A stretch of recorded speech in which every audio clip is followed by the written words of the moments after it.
Nous rappelons aux caméramens, les photographes, que pendant les...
Par le fait que certaines personnalités ont emprunté des itinéraires vers le checkpoint police qui a lancé le contrôle des tâches de circulation routière.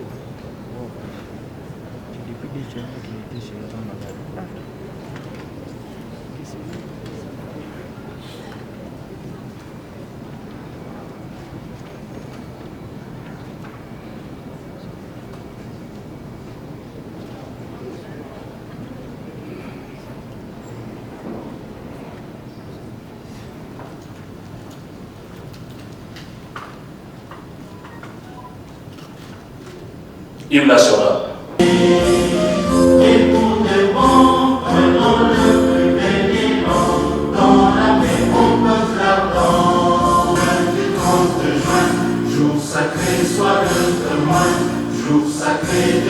Le bureau se contentera pour cette étape de présenter, comme cela a été annoncé, les différentes délégations qui ont effectué le déplacement de Kinshasa, tout en précisant que c'est depuis 2020, lors de la cérémonie de passation des charges et donc du transfert du bureau à Kinshasa, qu'il s'est tenu une activité en présentiel.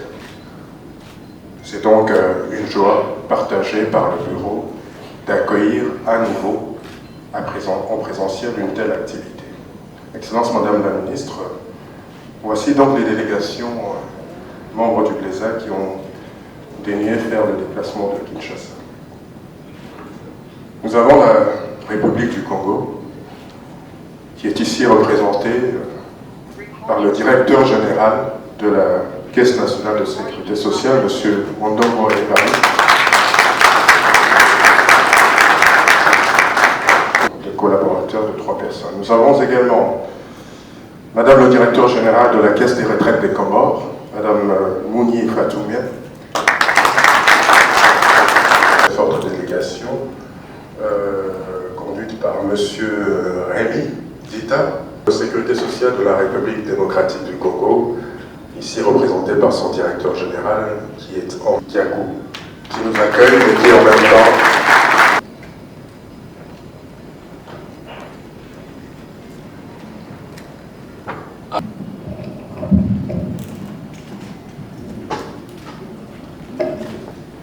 Excellence Madame la Ministre de l'Emploi, du Travail et de la Prévoyance sociale, c'est à la fois pour moi un honneur et un réel plaisir de prendre la parole du haut de cette tribune à ma qualité de président du comité directeur du bureau des liaisons de l'ASS pour l'Afrique centrale, mais aussi en ma qualité de directeur général ad interim de la Caisse nationale de sécurité sociale de la République démocratique du Congo, pour vous accueillir et vous souhaiter la bienvenue dans ces magnifiques cadres de l'hôtel Otaku.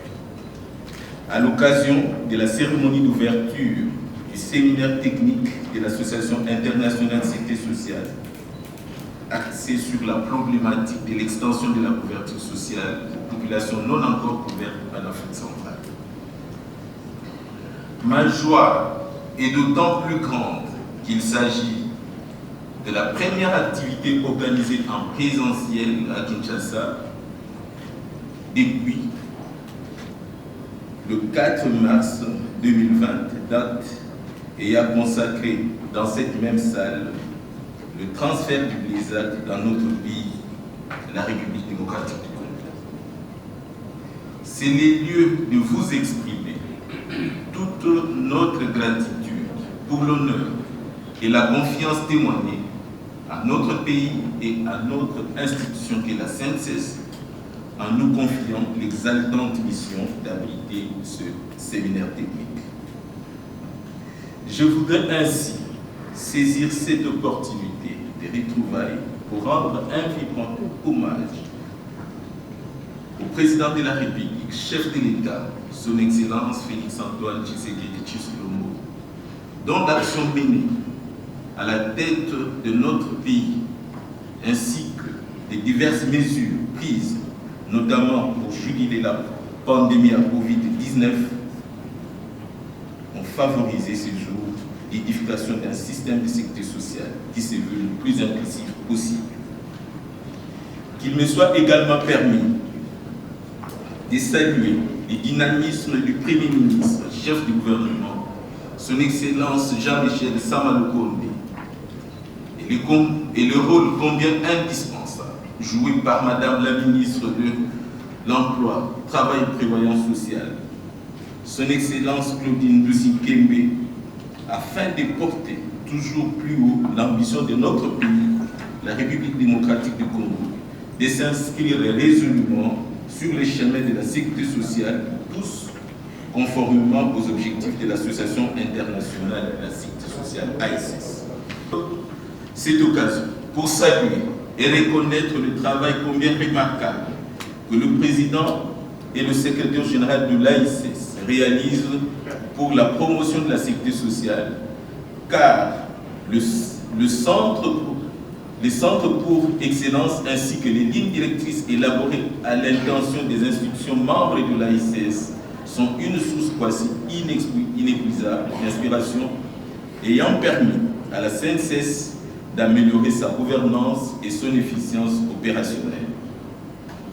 Je voudrais, en outre, dans la pure tradition congolaise, reconnue de tous pour son hospitalité légendaire, au nom des organes dirigeants et de l'ensemble des personnels de la CNSS, saluer chaleureusement les délégations venues de toute l'Afrique centrale pour prendre part à ce séminaire technique.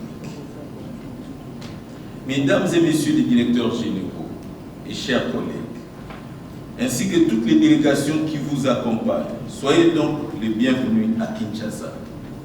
Chez nous, à Kinshasa, on dit Mbote.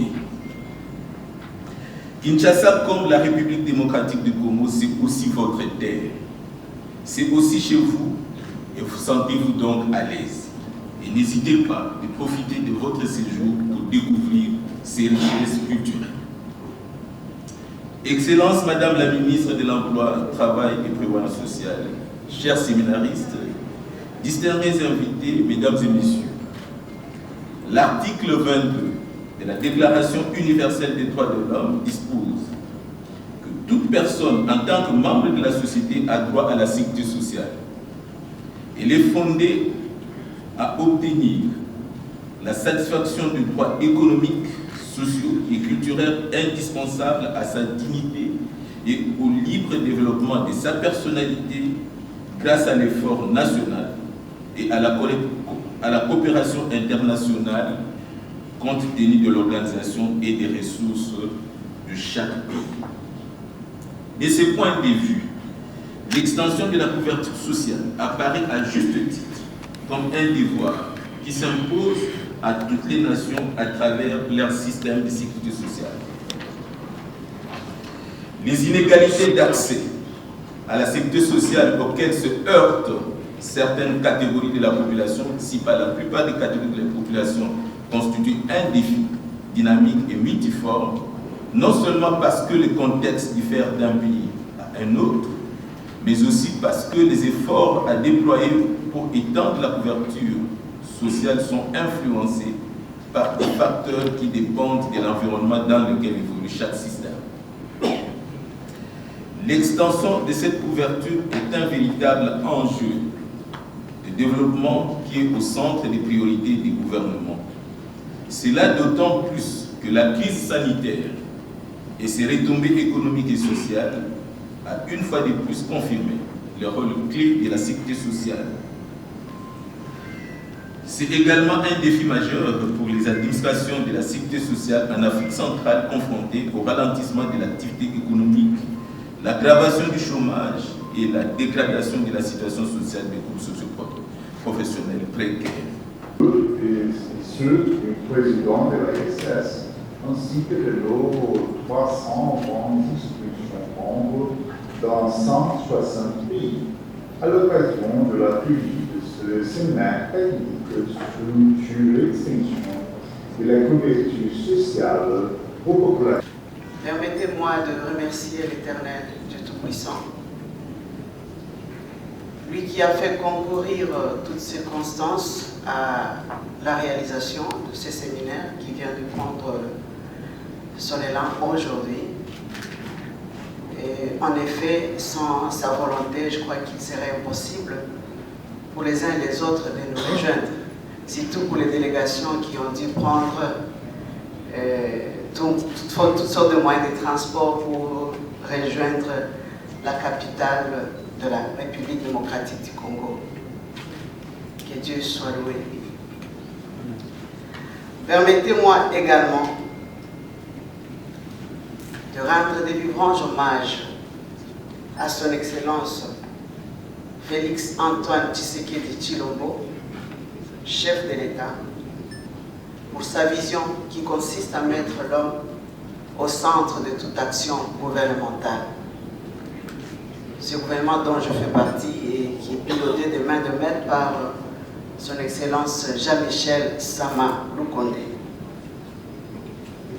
Je disais que cette action gouvernementale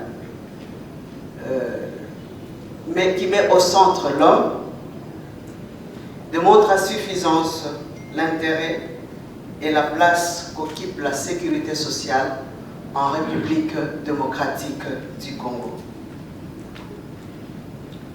J'ai saisi l'opportunité qu'offre cette tribune pour féliciter M. Marcelo Ramon Castello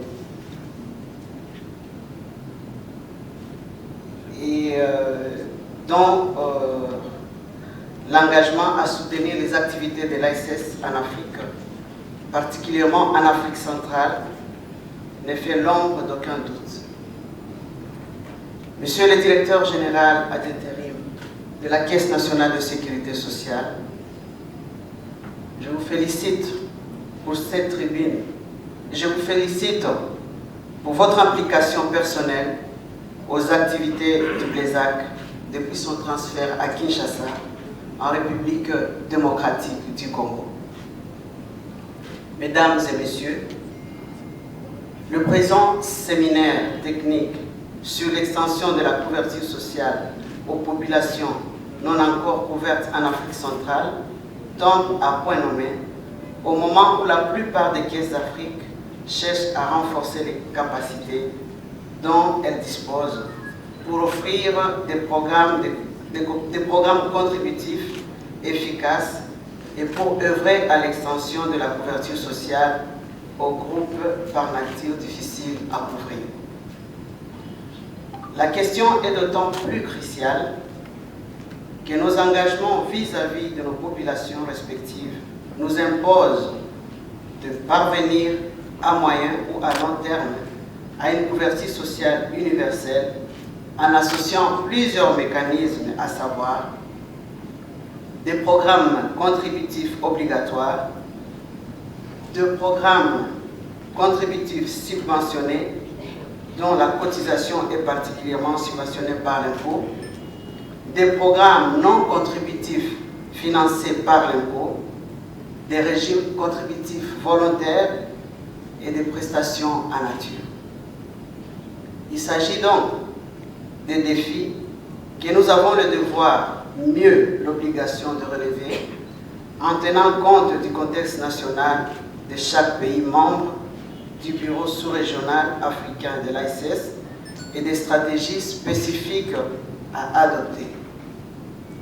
Les présents séminaires techniques devront donc se focaliser sur les approches d'idoine pour introduire les régimes contributifs et les étendre de manière progressive, en commençant par les rendre accessibles à certains groupes de travailleurs et d'employeurs. Le défi de l'extension de la couverture de la sécurité sociale, je ne doute pas de l'intérêt de ces séminaires et de sa capacité à apporter des éléments, des réponses en mutualisant les expériences de nos pays et les lignes directrices proposées par l'ASS en matière d'extension de la couverture de la sécurité sociale. Au terme de nos échanges, nous devrons aboutir à la maîtrise et à la formulation des modèles d'extension de la couverture de la sécurité sociale mieux adaptés aux besoins et au contexte de nos différents pays.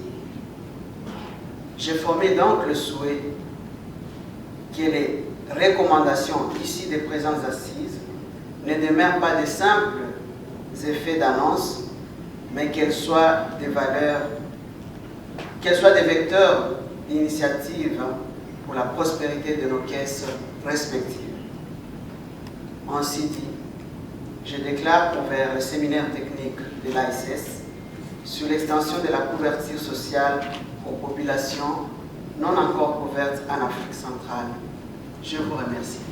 Excellence, Madame la ministre de l'Emploi, Travail et Prévoyance sociale, nous avons expérimenté que dès qu'il est évoqué, nous en tirons les dividendes et les œuvres sont. La conduite de l'officier de liaison, une photo de femme va rappeler les TDR du séminaire, des lignes directrices, comité directeur du BLESAD, à bien vouloir faire le rappel.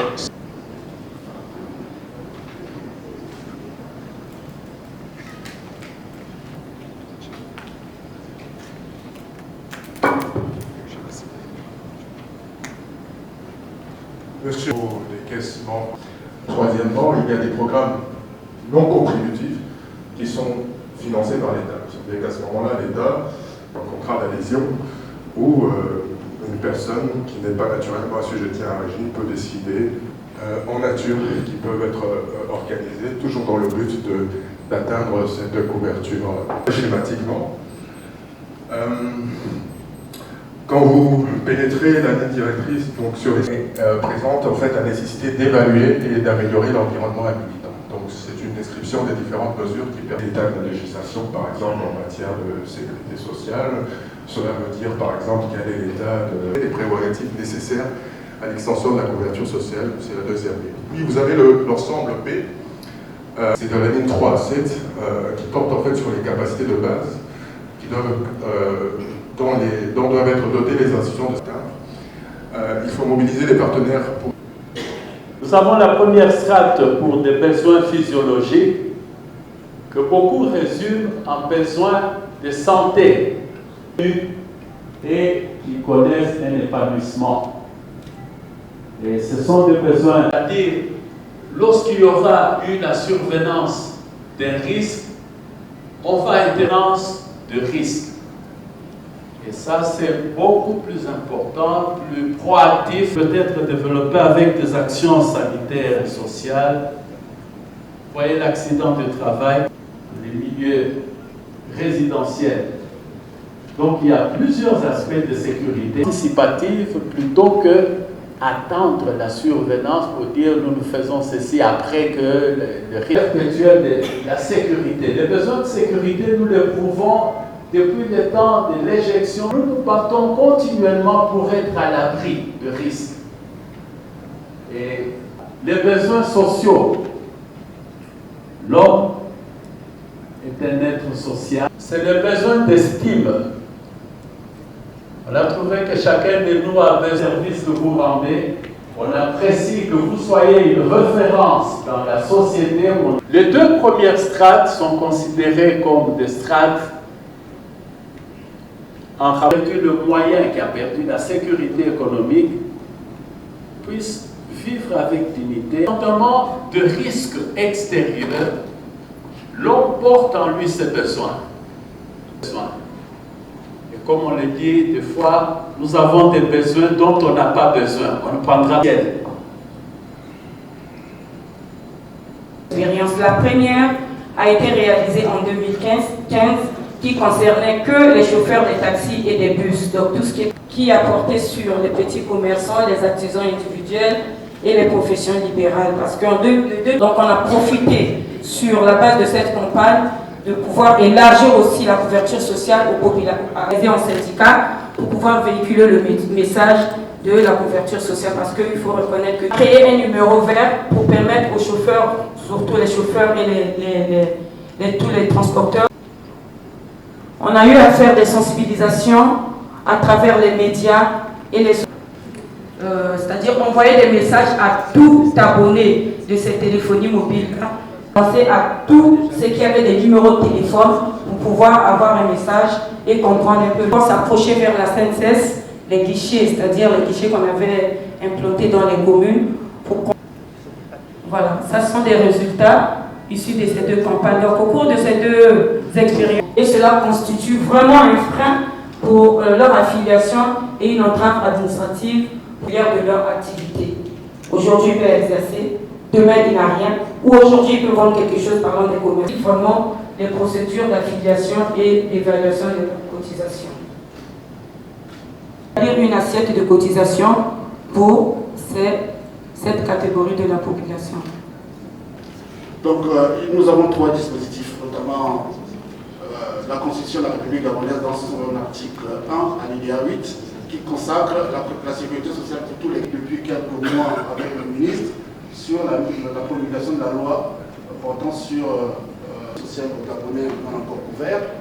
Il y a un potentiel d'adhésion qui est assez important à travers les sensibilisants, les associations et les coopératives, que ce soit les prestations de court terme, donc les prestations familiales, les prestations liées aux accidents de travail, aux arrêts maladie. Il y a un conseil interministériel et en discutant avec le ministre il y a quelques semaines, ces projets vont être soumis des textes par les différentes chambres du Parlement et jusqu'au Conseil d'État.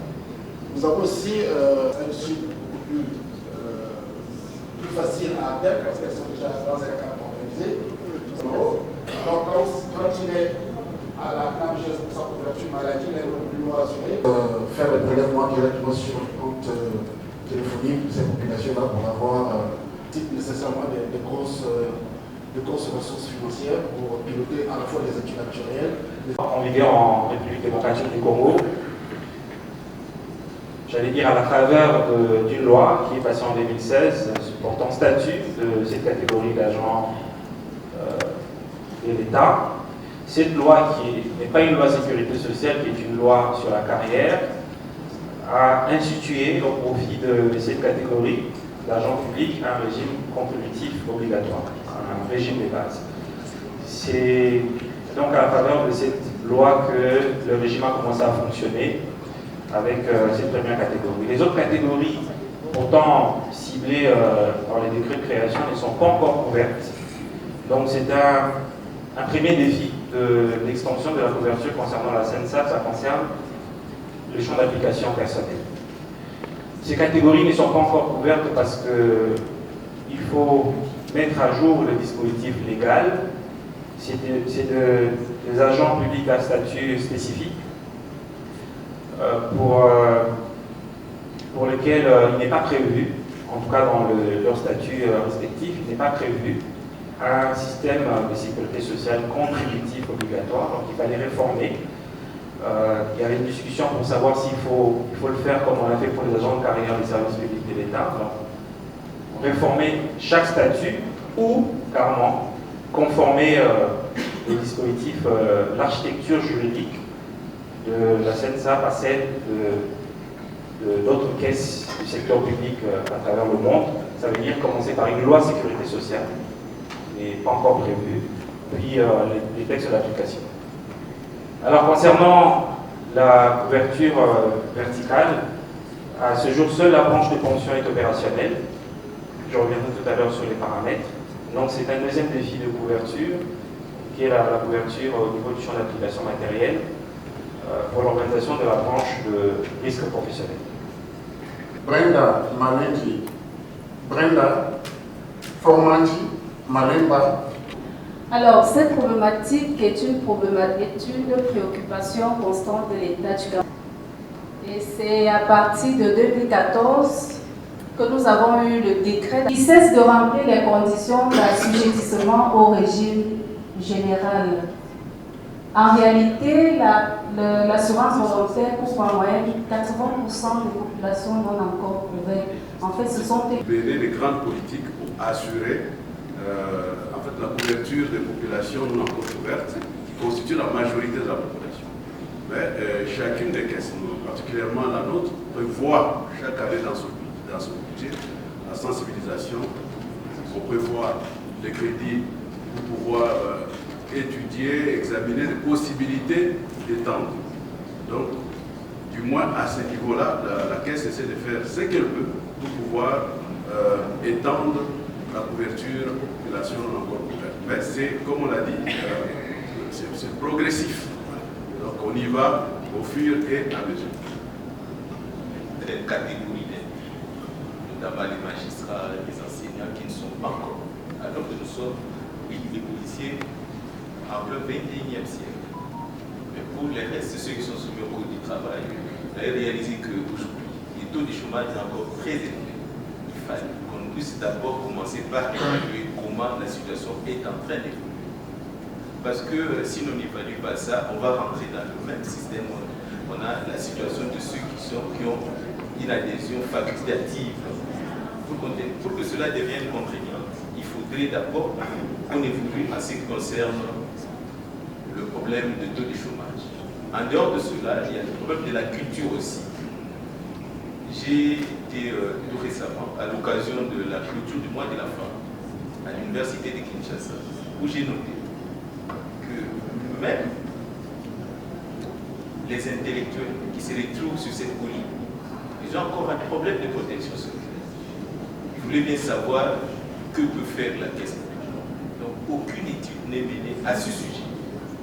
Alors qu'il y a plus d'un siècle, les Européens ont eu à prendre conscience des risques auxquels ils étaient exposés, notamment les risques de chômage, le décès, la vieillesse, et laisser une prise de conscience aider la sécurité sociale.